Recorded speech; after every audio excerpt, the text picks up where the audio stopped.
Hey everybody, it's John here from VidGamiac.com, and welcome to our Final Fantasy X HD Remaster leveling guide. We are going to be showing you some tricks in order to get your levels really high with the aim of eventually getting the perfect Sphere Master achievement. So we're going to start off by showing you the most popular method on how to level up really quickly, and that's going to be called the Tonberry Method. You are going to want this as your setup. First off, you want to make sure you set someone as your designated attacker. Ideally, this is someone who is going to have a lot of fiend kills under their belt, so someone you've used constantly throughout the story up to this point. And also, ideally, you want someone with a lower defense/magic defense rating. Secondly, we are going to designate someone as our healer. This is someone who needs to know one of the three life spells: life, full life, or auto life. And if you don't have one of those three spells on this person, be prepared to come in with a huge stock of Phoenix Downs and be prepared to restock at the store quite often. And then lastly, our third person is just going to be there as an AP sponge. They're not going to really do anything but absorb the AP at the end of the game. It helps if they know a life spell just as a backup, but honestly, they're just going to sit there and absorb all of the experience. Now, to get this method to work, there are going to be a few prerequisites. First off, you want to make sure you have your overdrive modes in order. The attacker is going to want the Stoic overdrive mode, which should be easy enough since it is your starting overdrive mode. The healer and the AP sponge are both going to need the Comrade overdrive mode, which of course, if you are level grinding a character that you haven't used often, you may or may not have this ability. So to unlock Comrade, you need to make sure the character takes X amount of turns worth of damage, and that's going to depend on the character. I'll leave a little chart on the screen right now in case you need to know. The other big prerequisite you are going to need for this method is going to be your weapon abilities. The bare minimum you need for weapon abilities is going to be overdrive to AP. This will pretty much turn whatever overdrive you earn into experience at the end of any fight. Now, two optional but highly recommended abilities are going to be an AP multiplier as well as an overdrive multiplier. These will come in the form of double AP/triple AP and double overdrive/triple overdrive. Keep in mind, you can stack one type of ability with a different type, however, they do not stack within the same type.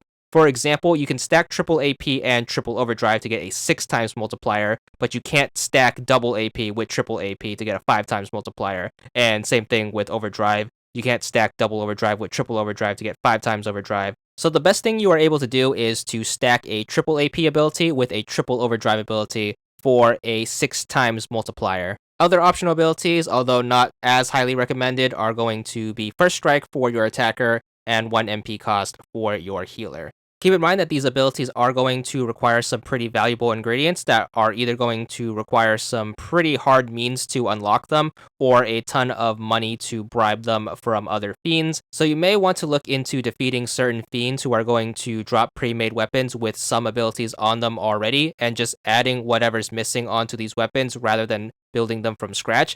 So whenever you are ready, make sure you take whatever setup you have into the monster arena. You have to have a monster arena that has the Tonberry unlocked already, obviously, which requires you to capture at least one of each creature from the Cavern of the Stolen Faith. Make sure you set your overdrive modes and weapon abilities according to whatever you have, and then hop into the monster arena. So the fight is going to start. In this example, Titus is going to be my attacker, Yuna is going to be my healer, and Riku is going to be my AP sponge. So we're going to start off with Titus since he has the first strike ability, giving him the first move. You want to either throw a regular attack or quick hit if you have it on the Tonberry. Tonberry is going to counter with a move called Karma, which is going to deal damage based on the total number of fiends the person who attacked him has defeated over the course of the entire game. Which, of course, is the reason we set our attacker to someone we've used more consistently throughout the entire game. That way, they are going to pretty much guarantee themselves a quick death whenever Karma hits them. Then we are going to get to our healer's turn. Our healer is either going to cast life or full life or use a Phoenix Down in order to pick up the dead person. They should be brought back to life, and then during their next turn, they are going to throw in another attack. So you just want to basically repeat this pattern until Tonberry gets his turn. During his turn, he is not going to attack. Instead, he's just going to move straight forward. And then you just want to pretty much repeat this pattern. Whenever you get to your attacker, make sure he throws out a hit. And then on the healer's turn, you want to make sure you pick them up. And then on the AP Sponge's turn, you either want to pass, or if they have another useful ability, for example, they can use Auto Life on the attacker, so you can free up a turn. You can use haste on the rest of the party, so you get more turns in the attack rotation. It doesn't really matter. As long as they don't attack, you shouldn't have much consequences here. The only person who should be throwing out attacks is going to be our designated attacker, and then you just want to make sure you keep this person alive, bring them back, and then you want to try to get as many turns of them in for attacking as possible. So, as mentioned before, Don Tonberry is not going to attack during his turn. The only thing he's going to do is advance forward every turn. That is going to persist until he has advanced forward 5 times. Once he does that, he is no longer going to counterattack with Karma anymore. And what that is going to mean is he is going to get ready to do his knife attack during his 6th turn. So, what that means is you need to get all your attacks in before he gets his 5th turn. Once he gets to his 5th turn, you need to end the fight. More likely than not, if you are at this stage of the game, that means using Flee to run away.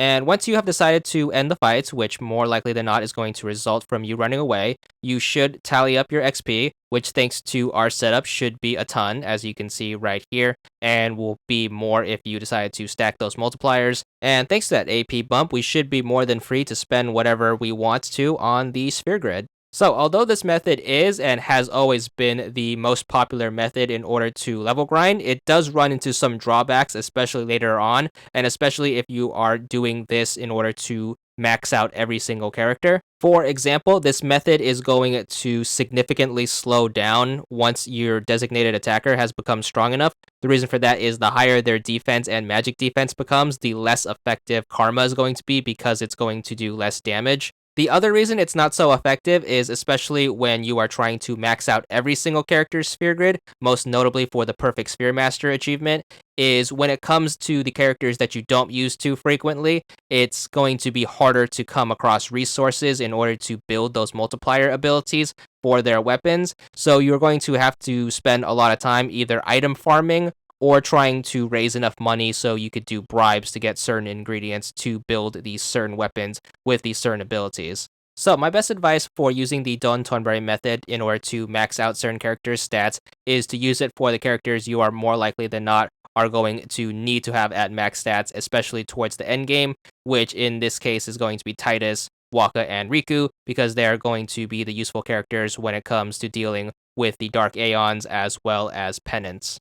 And the other cool thing about prioritizing the characters you are actually going to use is once you have maxed out the stats of at least one character, it's going to open up the second method of grinding for you, which is going to be the teleport sphere method. So to get this method to work, you want to make sure you have a character at max stats or as near to max stats as possible. You want to make sure you hop into the Species Conquest and challenge Sleep Sprout. This is going to be the Species Conquest boss for the fungi species.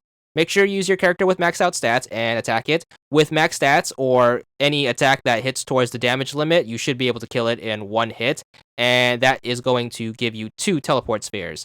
Now, the alternative works like this. If you have a teleport sphere, basically you can teleport to anywhere on the sphere grid where another character has been. So using one sphere grid on a sphere grid that has already been completed by another character is going to be the equivalent of jumping up 3 levels.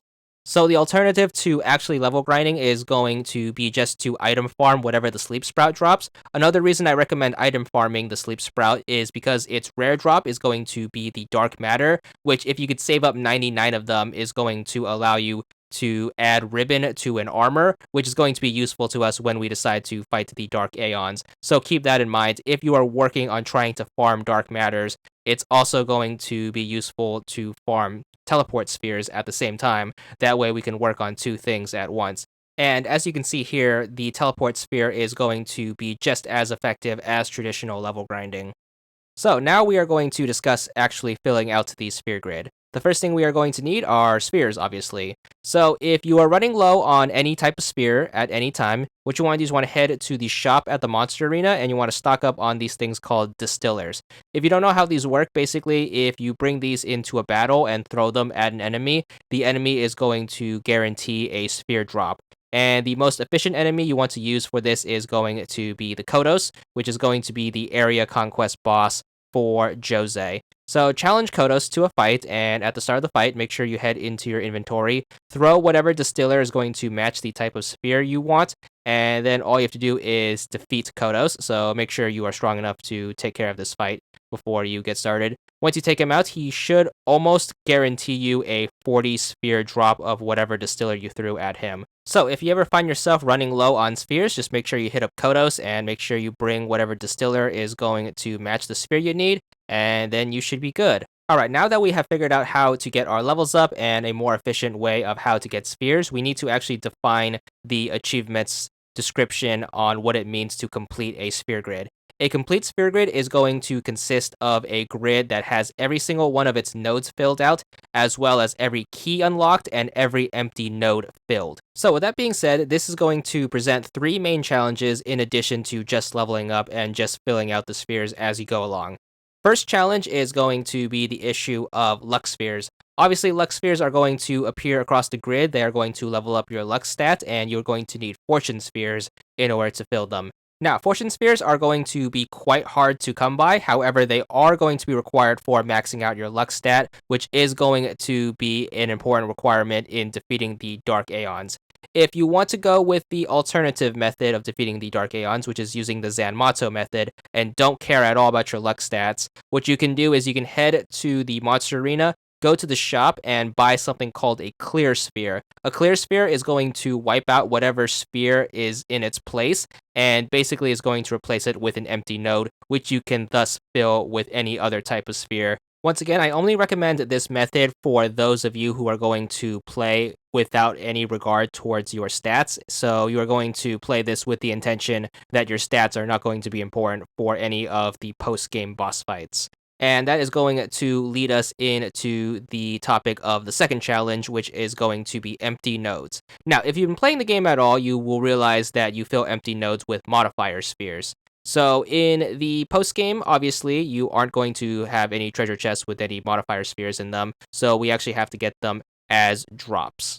Your 9 basic stats are going to have their modifier spheres dropped by various species conquest bosses, and I'll have a little chart listing which ones are going to drop which spheres. That being said, some of the bosses are going to be harder to defeat than other bosses, obviously, which means some modifier spheres are going to end up being harder to obtain than other modifier spheres. In other words, for those of you who are going to be playing the game with the intention of completing the sphere grid as quickly as possible, rather than focusing on your stats, and thusly plan on using the Zanmato method to get through the Dark Aeons and Penance, I only recommend you go for MP and Magic Defense. The reason for that is you are able to defeat those bosses in a single hit if you are hitting towards the upper damage limit, and that way you can defeat those bosses way quicker and get more of those spheres to fill out all of your empties. But doing this will once again completely trash your stats. Whatever you decide to do, this next challenge is going to present itself to both types of players, both the I want to max out my stats as well as